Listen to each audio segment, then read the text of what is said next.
An all-time favorite is cheese sauce. Have you experimented with your own version of this? I really didn't grow up with cheese sauce. But I was happy for my husband to cook his version and enjoyed it. And lately I got inspired by all my friends to explore more and look at the different options that are out there. For this year I'm drawing inspiration from different sources, and they include the Physicians Committee, Jill McKeever, Lifestyle Docs and Libby Rome. A common ingredient is nutritional yeast. It gives that cheesy flavor. Also, my husband commented on it that it tastes a little bit like old socks. I guess he got over his cheese addiction many years ago, actually. So what makes the base of the sauce? Well, one option is to use nuts, often cashew, and to use some starch to thicken it. Another version is to use something starchy. It could be rolled oats, or it could be a starchy vegetable like potatoes, sweet potatoes or carrots. And then for flavoring, some people use roasted red bell peppers, others don't. And then spices, onions, garlic. Some people like it hot, spicy, so you can go to cayenne or even a chipotle for a smoky flavor, or you can keep it mild with adding a paprika or smoked paprika and a milder but somewhat spicy pepper like chili powder, or I like the Aleppo pepper.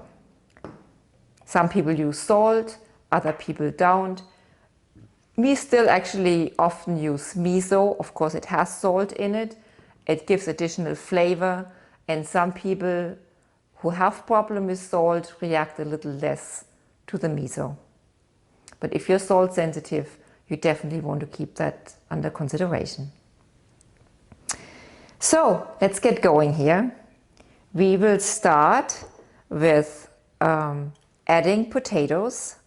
So I'm adding 2 cups of potatoes and a cup of sweet potatoes, 1.5 cups of roasted bell peppers. I would think that is a smallish jar of roasted bell peppers. We roast our bell peppers often ourselves, but we also use the jars. Wow, this is a lot of food. As for giving it more of a base, I will add some oats and red lentils. This is a mixture I make as a base for our milk. They are oat groat, so they're the whole kernels, and red lentils in the ratio of 2:1 and then cooked in sufficient amount of water. This was 1/3 of a cup, but it's already so much, so I think I'm going to add just half of it, so it's about 1/6 of a cup. I was going to explore adding some nuts, but instead of cashew, I'm actually opting for walnuts. They're very healthy nuts because they contain omega-3 in addition to the omega-6. And this is in weight 1 ounce, and in volume this is about 1/3 of a cup. And to this I'm going to add 1/3 of a cup of nutritional yeast. Now a cup is 8 ounces and that makes 16 tablespoons. Let's calculate with 15 divided by 3 makes it 5 tablespoons. After being in this country for 24 years, I'm slowly getting the hang of the measures here. And then for flavor, I'm going to add 2 teaspoons of onion powder. And since I don't have garlic powder, but I have fresh garlic, I will use that. You can also use a fresh onion if you have it instead of powder. And I would say this is about maybe 1/4 onion. The powders are just for convenience. And then here's my garlic. These were 2 medium-sized garlic cloves. Instead of salt, I will add a teaspoon of miso. Then for spice, I will use, this is a smoked paprika, so I'm really going for the smoky flavor here. I'm adding 1 teaspoon of the smoked paprika and a half teaspoon of the Aleppo pepper. So these were a lot of ingredients, and you can definitely experiment with less. So you could just go with only the potatoes and not the sweet potatoes, or you could substitute carrots for the sweet potatoes. I don't think you'll miss much by leaving out the oats and red lentils. It's just something I regularly have at hand. So, and since I'm using the miso, I'm also leaving out the salt. I will add some lemon juice. I start with 1 tablespoon. We might like more. So since the nuts are soaked and all the other ingredients are soft, any blender should really do a good job here.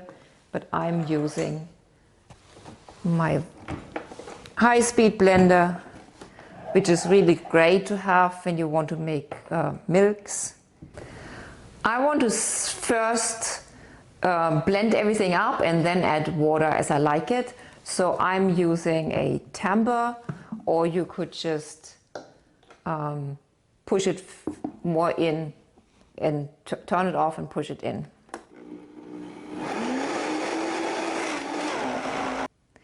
This can definitely do with some more water, so I will add half a cup of water.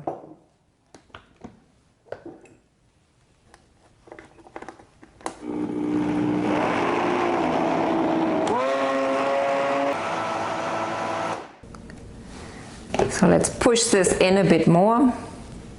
You see that is very thick cheese sauce already. This isn't going to splatter, so we can actually have a look how this looks in real time.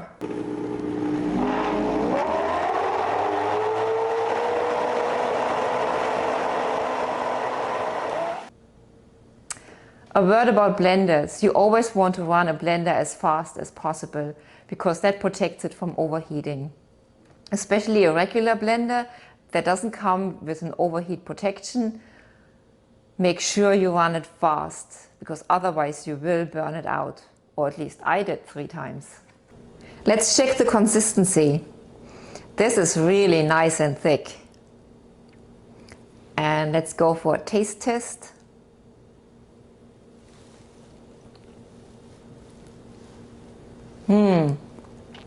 This is really good. The vegetables themselves already have so much flavor, especially that roasted red pepper, and then the nutritional yeast and miso and the spices. It's a great blend.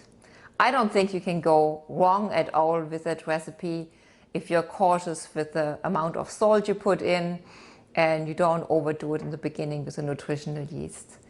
So any combination of these vegetables, it's really great. I will bottle up my cheese sauce, most of it, but then I want to experiment with actually adding a little bit of starch to a small portion of it and have it set in a small container and see if I can make something that can be sliced. So here, that's about half of it. I'm using just as cheese sauce. And then the other half, I'll mix in 1 tablespoon of tapioca starch. Let's see.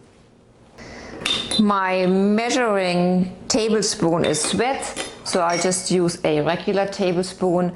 I know that a heaped regular tablespoon is about actually 2 tablespoons worth, so I will use about that much. I'll stir it in a bit. You don't have to do that if you put a lid on, but I just want to show you. And now to have the starch set, we're going to heat it up in a saucepan. Starches are not the most healthy food, They have all the fiber removed, so it's just that carbohydrate isolated left. I use it sparingly and for certain purposes, and in this case it's just to make a little cheese-like dish. Don't want to heat it too quickly. You really want to stir this. This is so thick that it's easily sticking on the bottom of the pan here. A nice flat bottomed spatula like this here really helps to scrape everything off. With a high-speed blender you could also just blend it in the blender till it gets hot. I just prefer not to have my food heat up in the container and to run the blender that much. So I prefer the stovetop version. The smell of the cheesy and the bell pepper and onion garlic, it just combines to this really lovely scent. There you go, it's coming to a boil.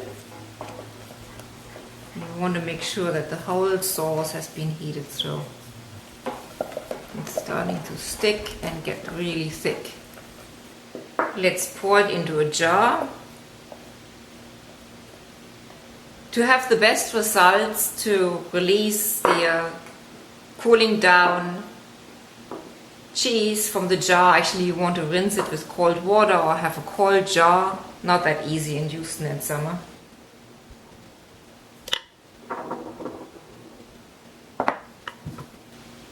When the cheese sauce cools off, it stays pretty much the same consistency. It thickens a little bit. But you can keep adding it to vegetable and heat it up with the vegetables and keep using it till it's all gone. Here are our soft cheeses that are made by adding the tapioca starch. They set very nicely in my glass containers, and with a little bit of wiggling and patience they will slide out and look all smooth and pretty. For this here I added 2 slices to the corn tortilla and put one on top, and by heating it up in the microwave it will keep bubbling and just looking like cheese. It's pretty amazing. So enjoy your experimentation with cheese sauce, keep mixing it up and find what you like.